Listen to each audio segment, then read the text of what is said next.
We are here with Father Arturo Sosa, Father General of the Society of Jesus. Father, it's really been a great pleasure having you around with us, and we thank you for granting us this interview. So, how are you doing so far? You spent 3 days here. Very well. I'm feeling really welcome, warmly welcome in Chad and here in Douala. So I have met so many people. I have prayed together with the community of the Annunciation Parish in a very nice celebration for the Good Friday and for the Pascua, for the Easter. So really, I'm very happy. Let's talk a bit about the Father General. And Father, you've been Father General for a while now, and let's just know what you're grateful for this short period of time that you've been Father General. For the society as a apostolic body, before being general, my experience was very limited to my province and to Latin America. I joined the society in 1966. I have been working in Venezuela all my life, except the last 2 years before being provincial. I was in Rome in the interprovincial houses, but all my life was in the province with the contact with the other provinces, especially in Latin America. So the experience of these almost 3 years, 2 years and a half as general is to find the diversity, the creativity of the Society of Jesus, not only Jesuits, but also so many people that is engaged in the mission. So everywhere I go, that was my program in these first years, is that to know as much as possible in their own context, Jesuits and partners in mission. So everywhere I find people really engaged and really doing the mission of God, dealing really with a spiritual deepness and trying to help the people around to respond to what they have to do from the gospel and in the context they are. So now that you're getting in touch with the province, the Society of Jesus worldwide, what would you really wish Jesuits could improve on? You know that the Jesuit life is always a life in tension between so many things to do and to have really a deep spiritual life, to have time to service and time to deepen your intellectual formation is always in tension. And I think the challenge is really to have that tension in positive, because the tensions, you cannot avoid the tensions just eliminating one of the poles of the tension. You cannot be only praying, you cannot be only studying, you cannot be only in action, social action, on in educational action. You need to maintain all those things working at the same time together. And see, this is the challenge. The challenge is to really understand all the dimension of the Jesuit life, and all the dimension of the collaboration we do to the mission of the church. And we struggle with that everywhere. And for example, here in Africa and in Asia, the formation for young Jesuits is a big challenge. We have to really offer the opportunity of a formation for the future, not only for now. It's not only to repeat or to have a tradition that we have for so many years, but to really open minds and hearts and communities and style of working to new ways of doing things. So I think this is the big challenge of the society, is to keep the tradition and the memory of our fathers, that really they have been amazing in their action and their deepness in the spiritual life, and also to respond now, in a different way, and in the future in a different way. Father, let's come back to your visit within our province. We were really gladdened by the fact that you chose to come and spend Holy Week with us. and you pray with us. You baptized in our churches. You reignited the humble service of washing the feet. You anointed some of the catechumens. I just want to know how fulfilled are you with all this experience, and how grateful are you? The goal of coming to the provinces, to this province in these days, is that one to take part in the life of the province.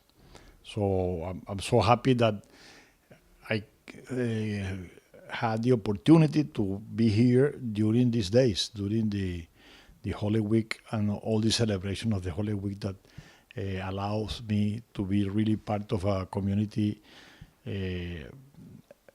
parish community and a Jesuit community that is involved in this kind of service to the people, and to be part of that. And see, I'm so far I'm so happy to participate in that, and that gives me really a better feeling of what are you doing as Jesuit, how the province is really in contact with the reality around, and how you are trying to be good servers of the people of God. I know that this is not only the only moment and the only experience you can have, but it's a very important signal for me. And then I have met so many people, Jesuits and non Jesuits, to take a word with different. So all of this gives me a really good context for what I have to respond when I respond like a letter to the provincial or to the others we are in touch all the time, and to have a better idea of what are the apostolic challenge in Africa. Thank you, Father. I just want you to tell us like one thing that was really striking in this visit, in this time of Holy Week and the contact with the people. Just one thing that really stood out that is kind of memorable to you. For me, it was very a nice and moving experience. Both celebration of the Good Friday and the celebration of the Easter in the parish. I found a big community. There were a lot of people, but really a community that was praying, and was trying to hear the word of God with patience, without hurry. I was very moved by the happiness of the new baptized last night, when really they were doing something authentic. Okay. Authenticity, I think, was I was very positive impressed about really how to live with the simplicity, but also with deepness, what you are doing in one moment as a sacrament that is a commitment for your life. So I think in the context of so many difficulties in this country, or the interreligious relationship is not always easy, and that to have people that really feels the action of the Lord in themselves and in the context, and people who is really willing to be witness of the gospel is a joy. Yeah, okay. Thank you very much, Father. Now let's talk a little bit about the province. Now that you're in here in the West Africa province, you must have known that it's quite a big province with 14 countries. Mm-hmm. And I just want to know if the vastness of the province strike you. Of course, you've had echoes of restructuring, and you've even encouraged discernment towards the light, in line with the apostolic preferences. But, and then you've always talked about the boldness of the impossible, and I just want you to help us situate it in this context with the vastness of our province. How can we be bold in getting the mission done in such a vast arena? We are beginning the Easter epoch of the liturgy, but we will end with the ascension of the Lord, and. You remember how many were there? Of course, there were very few. You remember what were the words of the Lord? Go and make all nations. Go where? Well, all over the world. Yeah. So it was a little more, a little more vast, and was very few people. So that I think this is the characteristic of the mission of us as Christians and as a Jesuit. We want to do that kind of. We are not trying to make the mission in our size. We are trying to be fulfilled to the faithful to the mission of the Lord. As you know, a province is an instrument for the apostolate. It's not. We are not a territorial organization.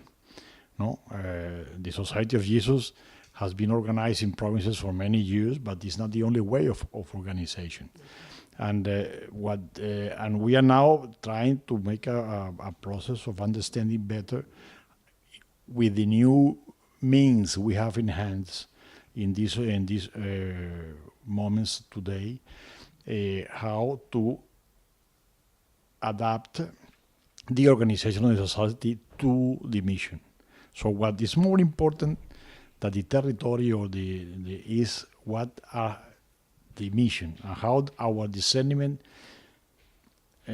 conducts us, puts us in a understanding of the mission of the society, and then we organize our resources in that direction. And now we are having we have provinces that are more or less linked to a territory, but also we have a lot of other kinds of organization for the apostolate, for example, the networks in education that are not well, the schools are somewhere, but the way of organizing are yes. So we are learning and looking for new ways of to cover as much as possible, because the mission, if not only for all the world, but also for all the aspects of the human life. And that's another challenge, because it's not to do only, for example, parish work, or not only to do the education work, but how to respond better to the new necessities of the men and women and young people today. And today we are talking about the universal apostolic preferences. During your visit, you present them, and I must say that there was really some depth in the way you presented, and it really gave us new understanding. I just want to know how satisfied you are with the reception of the universal apostolic preferences. How satisfied are you that the Jesuits and their collaborators are receiving it? For me, it was a big challenge, for me and for the General Council, what we call the enlarged council of the society, that are the councillors and also the presidents of the conferences of provincials and the secretary for apostolic sectors. For us and for me, was my responsibility, or is my responsibility, to make the discernment, to make the proposal to the society to make a process of discernment, so the preferences were fruit of that. That big challenge, I think, was a very good school for me, in the sense that the process itself, to arrive to the preferences, has been very graceful. We really experience that we can be guided by the Spirit, not only by our reasons, not only by our thinking, but really to be guided by the Spirit. And also, I have learned, and we have learned, that we can do really common discernment. That is not only a text you read, could be possible to do this. Not many Jesuits were very, very skeptical about in the first moment. And I think that the skepticism was overcome during the process, thanks to the experience, thanks to the grace of God present in our communities, our apostolic works, and apostolic and our way of proceeding in this process. The process itself has been a big grace for the society.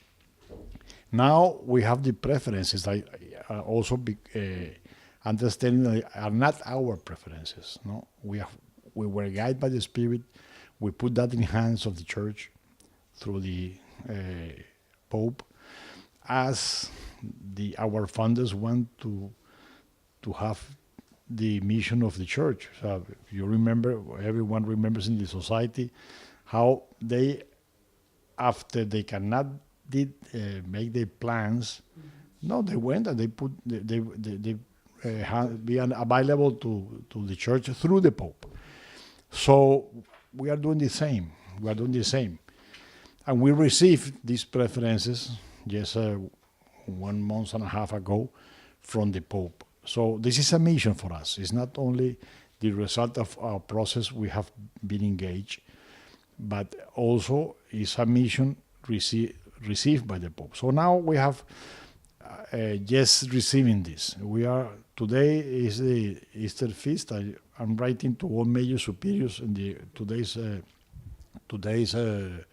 day a letter asking to promote in each region and province a process of assimilating and really internalize what the preferences are, and do this also as an experience of praying with the preferences, to again open our hearts, our minds to the Spirit. So it will be the Spirit who will guide us on how to implement this. We are not in a hurry.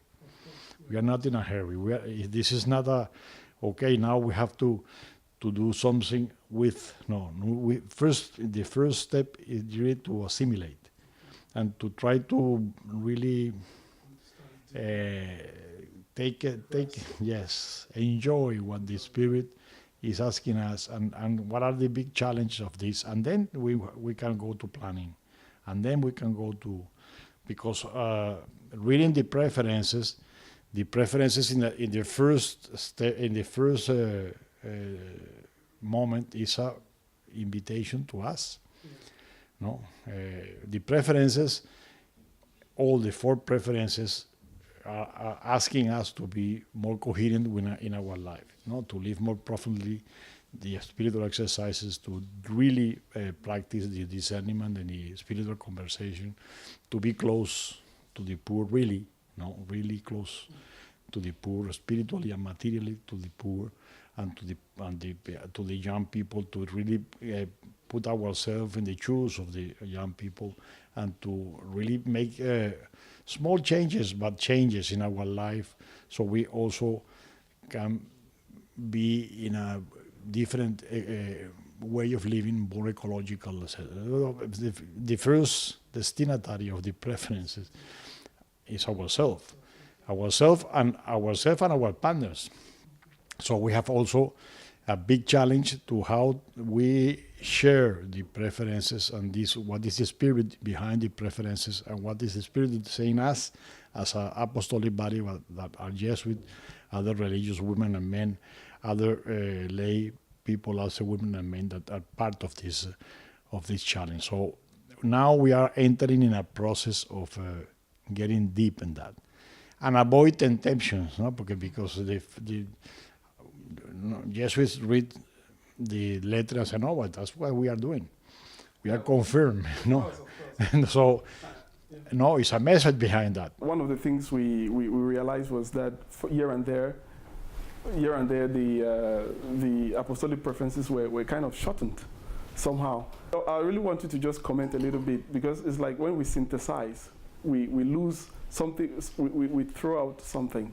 If we reduce it, people just read and but we know this, it's common, we know that you do these things. But I think we really need to just take it as it is, expand it and understand it more. That's why I am proposing to the society to take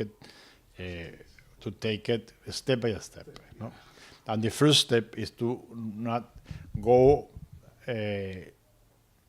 deeper than the first reading. A first reading always is a superficial reading. And now have to read personally, to read in common in our communities, our apostolic works, but also I am proposing the society to pray with the preferences, because the preferences are not ours, I've said before. It's some inspiration from the Spirit. So this is the inspiration of the Spirit is not it's not only yes, it's a mechanical. It's not a slogan. It's not. No, it's spiritual. yes, and it's ongoing. Yeah.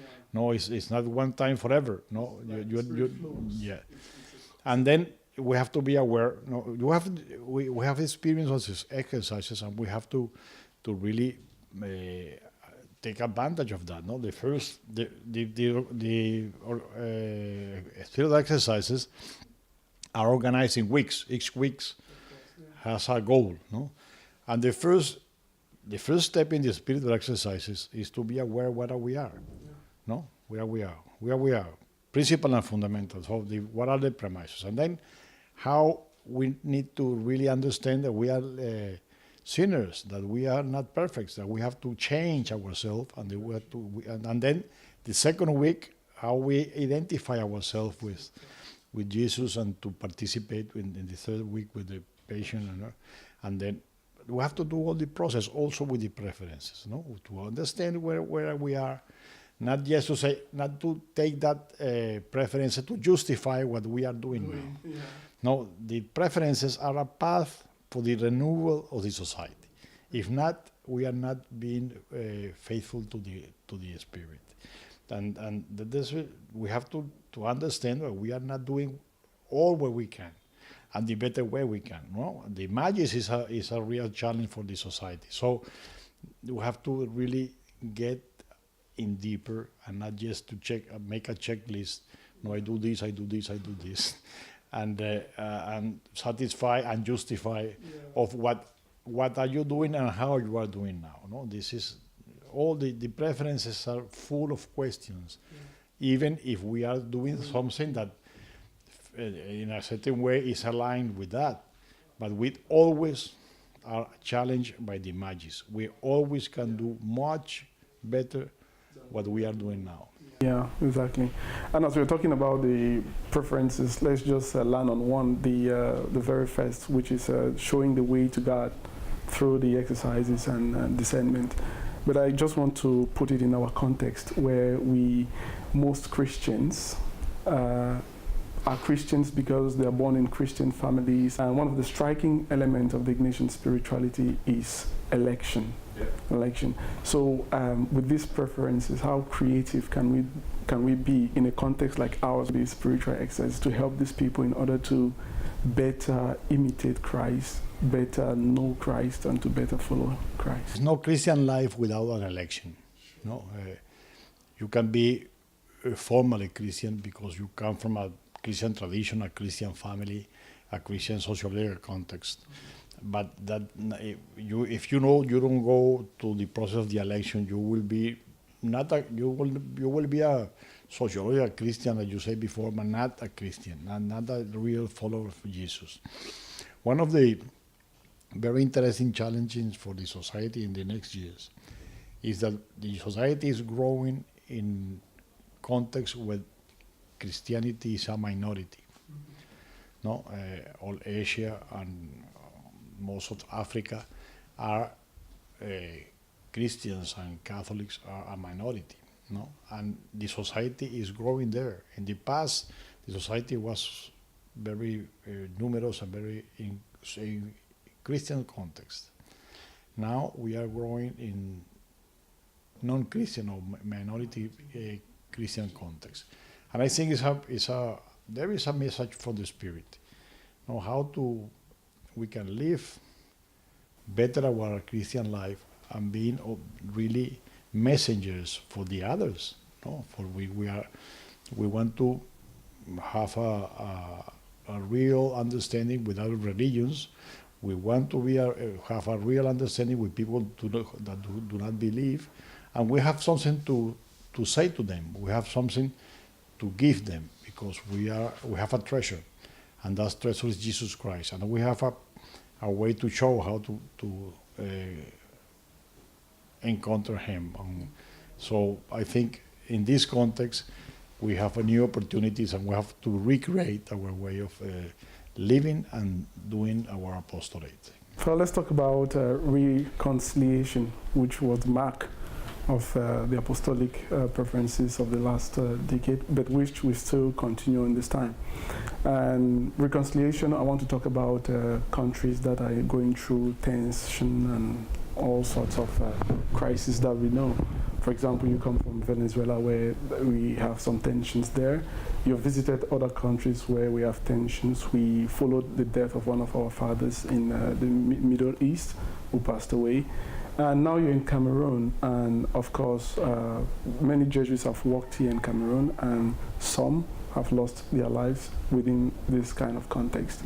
Today, what we are going through is an unprecedented kind of situation, where the country is kind of divided along linguistic and cultural barriers. I just want you to tell us how we Jesuits who are in this context can help in this process of reconciliation and peace building. Well, as you know, reconciliation is the word how the General Congregation 36 synthesized the mission of the society after a long experience of 50 years. And the word came out because, as you also remember, as Jesuits remember, Father Nicolas, when he convoked the General Congregation, he asked all the provinces of the society in their provincial congregation to answer 3 questions about what are the 3 calls that we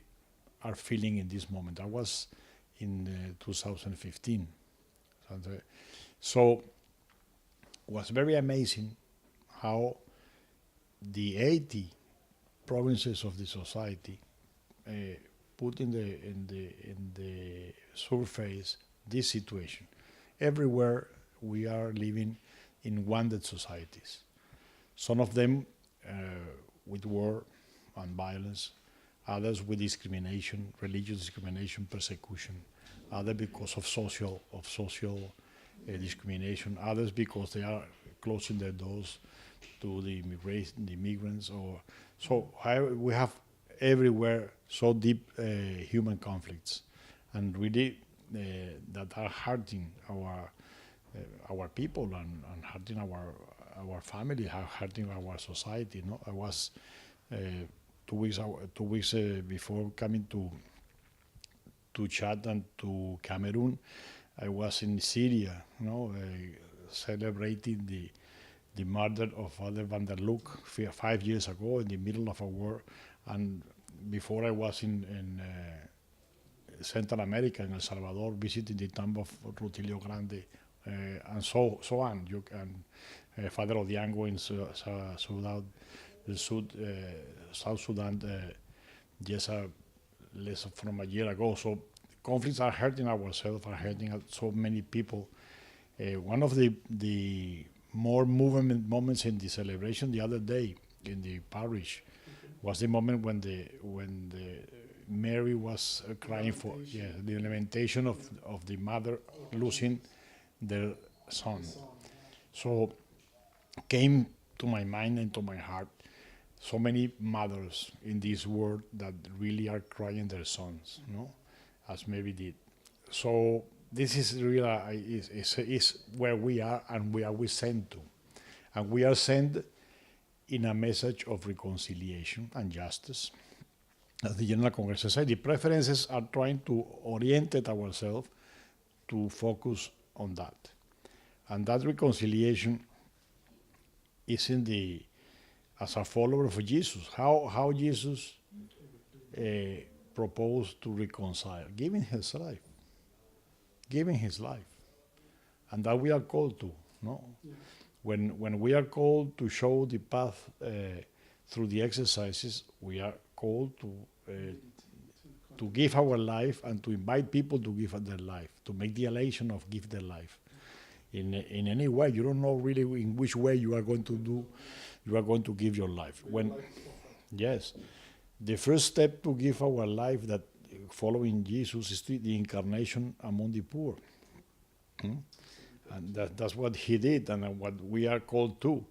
Jesus was a young man when he was killed, and we are also called to really take part of the processes of making decisions and in the youth moment of your life, and also for if the humanity is wounded, also the planet is wounded by the human injustice. So reconciliation in all these dimensions is what we are called to, and I think it's a profound reading of the message of the gospel. No, how Paul's in the second letter to the Corinthians says that very well. No, we are part. What is the mission of Christ? To reconcile all things in Him, and we have received the ministry of reconciliation. So, what the Society of Jesus want to do in the next 10 years is to deep in that direction of our life and mission. Thank you very much, Father. Let's talk about Pope Francis, which is our very beloved Pope and a Jesuit for that matter. He is the head of the church, and well, I'd like to say he's ambassador of the Jesuit characteristics to the universal church. So when you hear him talk, when you hear him act, how do you feel as a Jesuit? And how do you appreciate the efforts that Jesuits are giving him now that he is Pope, especially during this moment that have been difficult in his papacy, and which he has handled with a lot of grace and a lot of patience? Pope Francis really is acting as a prophet, you know, a prophet for the world and for the church. And he has, as all prophets, he has so many people that like his message and so many people that is very against him and will try to stop what he's doing. During the general congregation, I remember some of the companions gathered there that was sharing the experience of receiving Pope Francis in our congregation, saying something like this: "It's very amazing for us to feel we are 3 or 4 steps behind the Pope. So the Pope is 3, 4, or 5 steps ahead of us. So a man that is older than us, but that has more experience than us, that maybe can be more tired than us after a long life, and he have facing so many challenge, and he's really ahead of us, no, in his way of understanding the mission, the way of his understanding of what the church can give to the world today, in his signs, no. Well, it was very striking last week when he make the action of kissing the feet of the Sudanese government, no? Very striking. That's a kind of prophet. Yes, we can remember so many signs, no? Yes, beginning his pontificate, he went to the Mediterranean Sea to throw flowers because so many people is dying, trying to cross there to a better life. So he has a lot of this kind of sign, and this, I think, is really moving ourselves to be more, because his message, when you hear his homilies, he's really founded in the gospel. He is a man of prayer, there's no doubt. And he's a man that is, as Ignacio said, a big familiarity with Christ, with familiarity with the gospel, and he has a way of yes, and proposing to the church, this is the way, and it's a big fight against them, against this style of church. I like to say that Pope Francis is not a solitary genius or a solitary prophet. No, he is a son of the Second Vatican Council. So what Pope Francis expressed about the church, what Pope Francis expressing his action as a pope, as a bishop, as a priest, he is trying to put in practice what the Vatican II asked all the church, and we have been struggling for 50 years, trying to make real that style, that model of church. So, Father, now let's talk about, we're talking about the characteristics of the Jesuit and Pope Francis being an ambassador, but I would like to just inform you that the cross-section of our scholastics, after your visit, will be meeting in a symposium. And the theme of the symposium turns around our Jesuitness, being fundamentally Jesuit. And I'd just like, now that you're in our midst, to encourage on what it is to be fundamentally Jesuit. Your own, what would you say to them?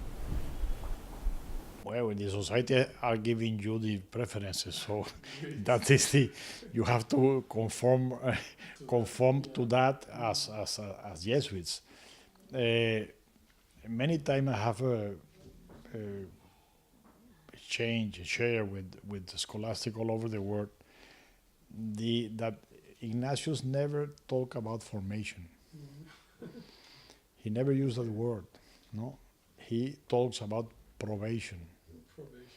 No, the process, what we call now formation, so from the admission to the society until the last vows, for Ignatius is a probation process. Probation, yes. And probation in what sense? Probation in the sense of your really respond to your election. If you really are guided by the Spirit, if you are calling by the Spirit, in the sense that you have in the Formula Instituti says, if you have the grace, if you feel you are receiving the grace to be part of this group with all the challenges that being part of this group of the Society of Jesus means. So that's I think for you, for my young Jesuits in probation, don't lose that. No, the intellectual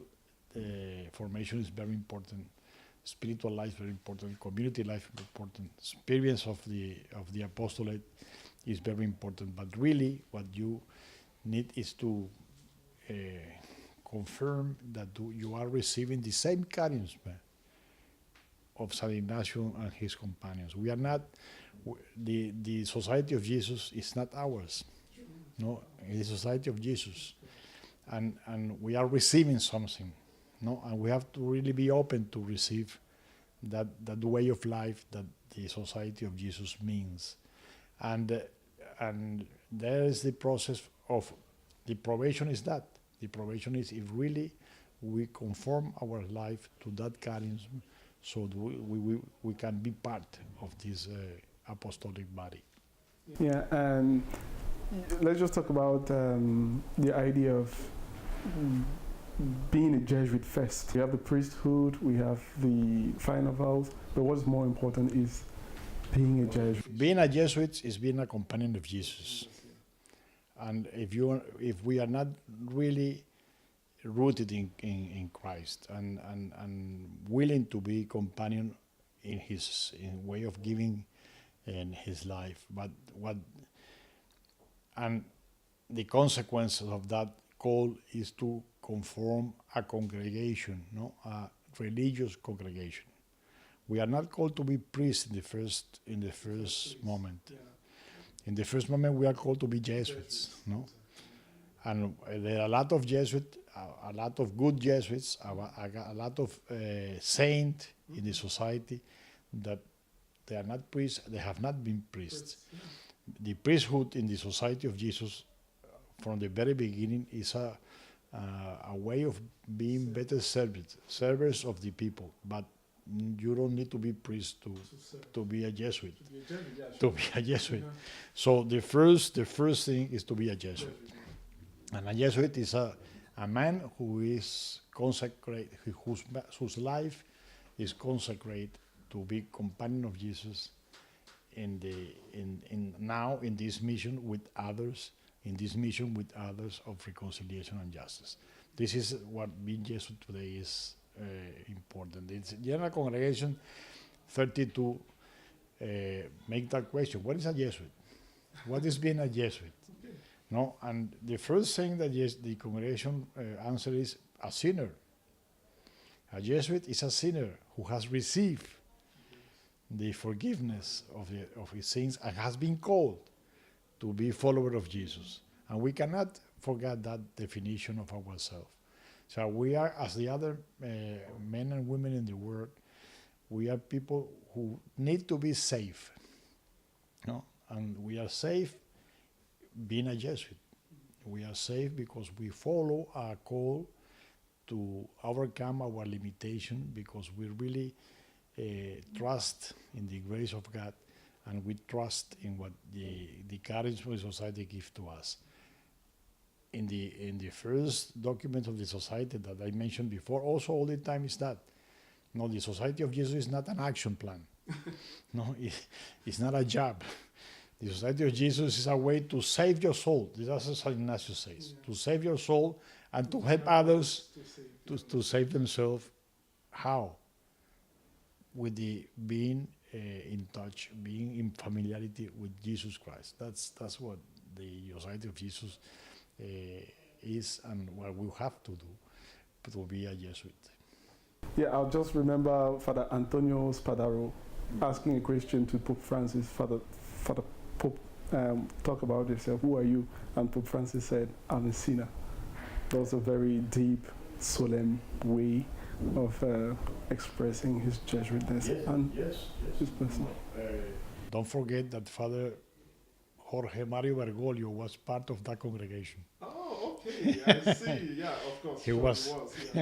He was at that time. He was the provincial of the Argentinian province, and so he was in that congregation. But he only was. You can be in a place and you cannot be aware of what's going on. Yeah.